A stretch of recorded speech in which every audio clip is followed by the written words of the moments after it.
Good evening, YouTube. As we await this 2016 to finish and to enter into 2017, I wanted to, other than wishing you a happy new year, talk about Rogue One, Star Wars, which I saw a couple of nights ago, just the day before Carrie Fisher passed, and we'll all miss her.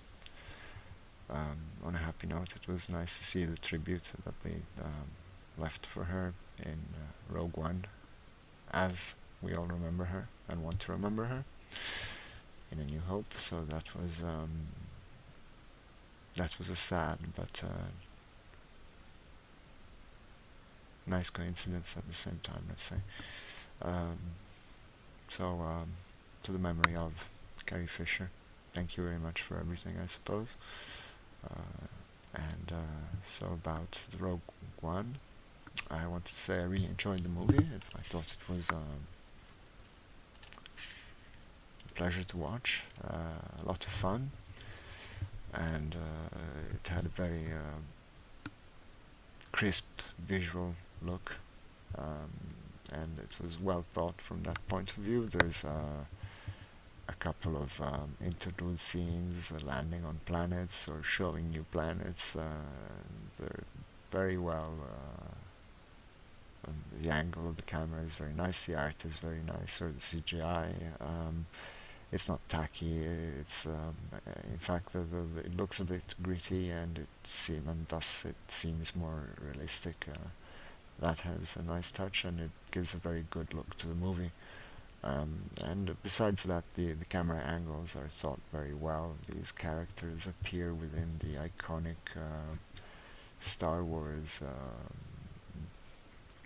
settings in very thought out images and positions. So the movie is somehow very plastic from the image point of view, but it's very nice. It doesn't feel unnatural. So I like the camera, the angles, and the colors as well are pleasant. And beside that,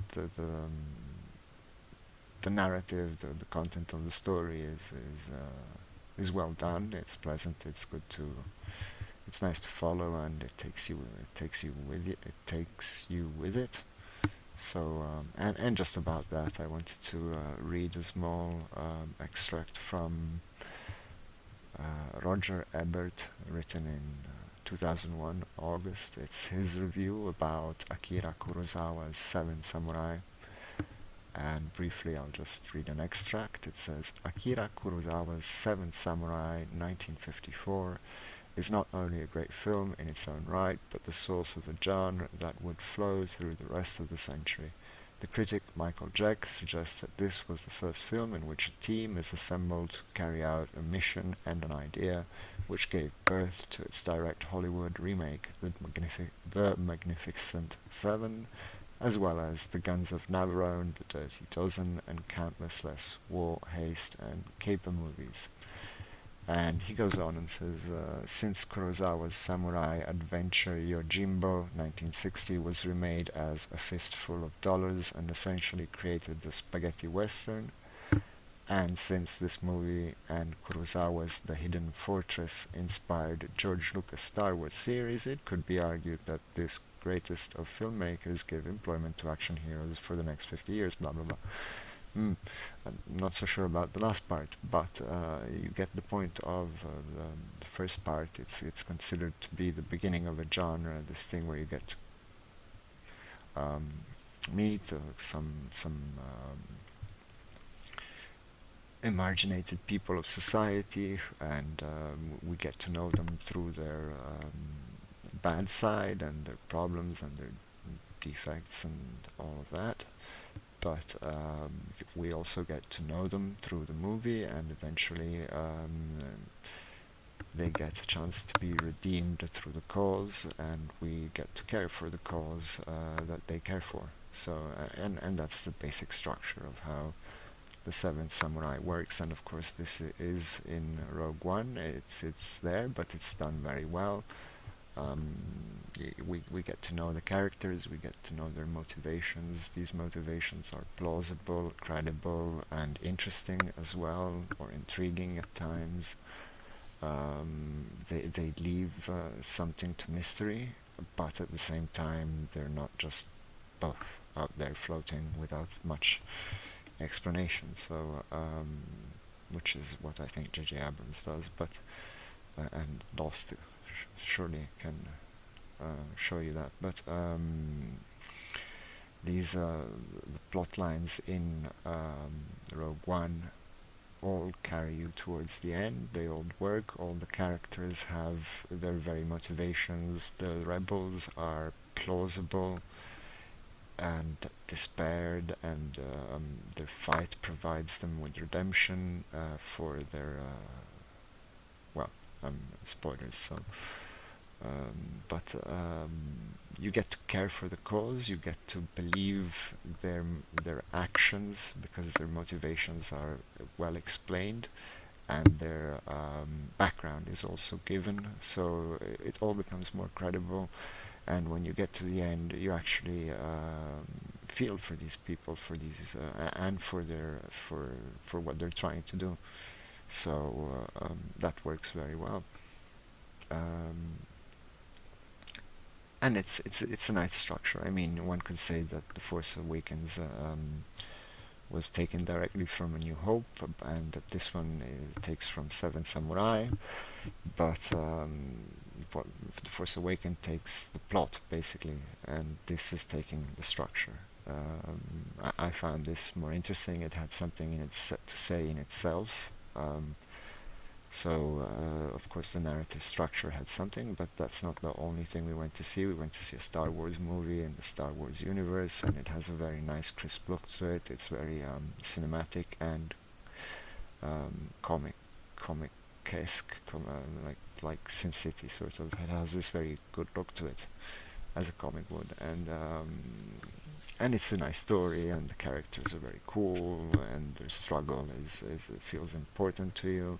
So it does all the things you want it to do. Of course, it's not bringing anything new in terms of narrative or narrative structure, but the story is nonetheless interesting. So that's good. And sometimes all the other features of film are take advantage over the narrative, and we always have these plot lines which are very similar, and you sort of forget about them because the happy ending is just there, and it's so expected that you don't even listen in the middle. But it doesn't happen in The Force Awakens. In fact, I'm not going to say there's not a happy ending, because I found it very nice. In fact, it's and we'll just that's another point. But this lack of having to have a happy ending in the traditional sense makes you actually and feel for the whole movie also in retrospective that what they did was meaningful, that because they could have lost at some point, or they could have not made it, and so it puts the whole movie in an unsure position where you're actually interested to see what destiny is providing for these people and for the end. And it all ties in, of course. The end is a homage, as I said at the beginning and it's a homage to A New Hope, and we could say now retroactively to Carrie Fisher. But the last 5 or 10 minutes of the movie are wow, are really wow. I mean, I enjoyed in Revenge of the Sith 3 the end, this explanation of how, spoiler alert if you haven't seen it, they show how Leia and Luke are separated from the parents at birth, and that whole story, and what happens to Yoda and where he goes, and how Obi-Wan ends up giving Luke to Uncle Ben, and or I don't remember the name anyway. I thought that was a very nice tie-in. It wasn't done in the best of ways, but it was a good way to sort of finish a movie without having a happy ending. Because of course, you know, Revenge of the Sith is it's a bit hard to have a happy ending there. So this was a good way to go around that, and I suppose it works if, I mean, if in the last 90 years Hollywood has decided that we cannot do without happy endings, if this is one way that we can get around it, well, welcome it. So, but apart from that, the one in The Force Awakens is masterfully done. I can't think of any others where things are so nicely tied in, and it's full circle. It does some sort of not closure, but it does justice, and it's cool to watch. It's fun. Don't miss it. Don't miss it if you haven't seen it yet, because I think it's new hope for Star Wars movies, especially if you didn't like The Force Awakens. This one might bring your festive spirits a little up. So go watch it. Good night, YouTube.